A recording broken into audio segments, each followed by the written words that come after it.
وزارت کارهای داخلی تاجیکستان برخی تفصیلات پرونده سیمومین محیدینوف ساکن 20 ساله نویه جیهون را نشر کرد. دادگاه شهر دوشنبه روز 31 مای او را با جرم کشتار بی‌رحمانه راننده تاکسی ایرج امامعلی به 28 سال زندان محکوم کرد. طوری از مواد پرونده این جوان برمی آید او در مغازه پدرش همچون فروشنده کار میکرد. با یک زن از خودش 17 سال کلانتر تنفروش با نام گلی دل بسته از مغازه پدرش پول میدزدید تا هفته یک یا دو مرتبه به شهر بختر رفته با گلی کیف و صفا کند.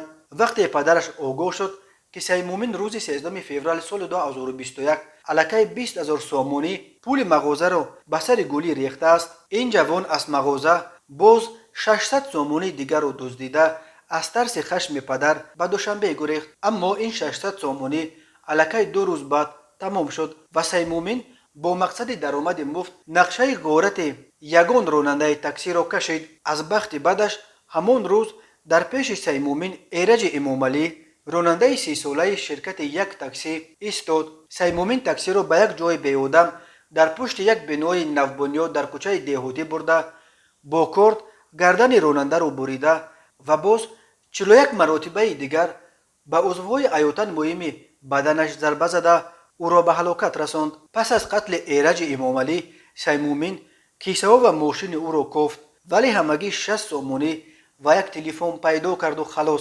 دادگاه این جنایت را آدمکشی با بی‌رحمی مخصوص تعبیر کرده سیمومین محیدینوف را برای کشتن راننده به 21 سال زندان، برای راهزنی به 12 سال و برای تصرف شناسنامه به 1 سال در عموم به 34 سال زندان محکوم کرد. از روی مجموع جنایت ها با روی قسما ضمن نمودن جزاهای تعیین شده نسبت به او همچون جزای نهایی محروم ساختن از آزادی به مهلت 28 سال با ادای جزا در کلانی‌های اصلاحی دارای نظامش سخت را تعیین کرد.